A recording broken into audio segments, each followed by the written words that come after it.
আসসালামু আলাইকুম। এই যে দেন ম্যাস্টারিক্স। ম্যাস্টারিক্স এমন একটা রূপ, ম্যাস্টারিক্স কি কি কারণে হয়, যে উলান ফোলা বা ইডামা, এটা কি কি কারণে হয়। খুব টায়ার চিকিৎসা, সকাল থেকে এখন যেতে 4টা না 5টা চিকিৎসা করছি। যেমন করে একটা চিকিৎসা দেখালাম। ম্যাস্টারিক্স 3টা কারণে হয়। একটা হলো আমরা যে গরুর দুধ দহন করি, দহন করার পরে এই দুধ যে মাটিত পড়ে, মাটিত পড়ার পরে মাছি বয়, আর মাছির চেকিয়া আবার উড়ে গিয়া বয়, ওইটার থেকে একটা হয় ম্যাস্টারিক্স।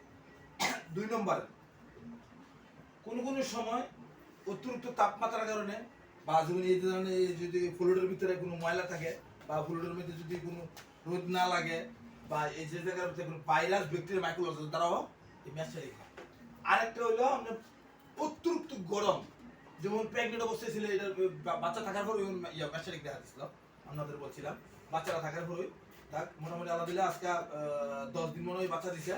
এটা আমার তো বীজ দেওয়া, এটা আমার তো বীজ দেওয়া, এটাও আপনার সাথে ফিজিয়ান দেখা, আপনার সুন্দর করে দেখা মেয়ে বাচ্চা না, মেয়ে বাচ্চা দিছে। তো কোন কোন সময় আবার এই যেমন অতিরিক্ত তাপমাত্রা, অতিরিক্ত আবহাওয়ার কারণে এই ম্যাস্টারিক্স দেখা দেয়। আচ্ছা, ম্যাস্টারিক্স থেকে আমরা কিভাবে করণীয়, আমরা কিভাবে বেঁচে থাকবো। 1 নম্বর হলো ম্যাস্টারিক্স আমরা বেঁচে থাকতে গেলে কি করতে হবে। প্রথম তার পরিষ্কার পরিচ্ছন্নতা। পরিষ্কার পরিচ্ছন্নতা ইমানের অঙ্গ। যেমন আজকে সকালে একটা চিকিৎসা করতে গেছি প্রায় 8টা বাজে, কিন্তু তার 4 গরুই দরজা ব্লক, অথচ মনে ফজর নামাজও পড়ে নাই, কিন্তু ফজর নামাজও পড়ে নাই, আমি তারা দেখতে তরুণ লাগছে।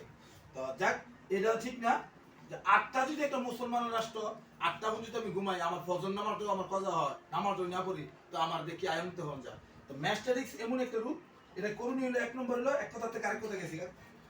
ম্যাস্টারিক্স প্রথম হলো ভাইরাসটা দূর করতে হইব। ভাইরাস কিভাবে দূর করতে হইব, পরিষ্কার পরিচ্ছন্ন রাখতে হবে, এবং যে জায়গাটা রাখি গরু দুধ দোহানোর পরে কি করতে হইব, গরুটা দুধ দোহের সাথে কি করতে দাঁড়া করা দিতে হইব। আর যদি গরুটা দুধ দোহের লগে বসা শুয়ে থাকা, তাহলে ওই মাটির থেকে নলিগুলা খোলা থাকে, এর থেকে শীষ দিয়ে এটা থেকে ম্যাস্টারিক্স দিতে পারে। তখন আমরা দুধ দোয়ার পরে কি করতে হইব, কমপক্ষে আধা ঘন্টা থেকে 1 ঘন্টা করে খাবার দিয়ে রাখবো। ওই খাবারটা খাওয়ার পর খাইবো, খাওয়ার পর এরপর থেকে যখন বানগুলা মানে ননিগুলা যখন একদিন চিমে দেবো, তখন গরুটা শুইলে ওই ম্যাস্টারিক্স থেকে আমরা রক্ষা পাই।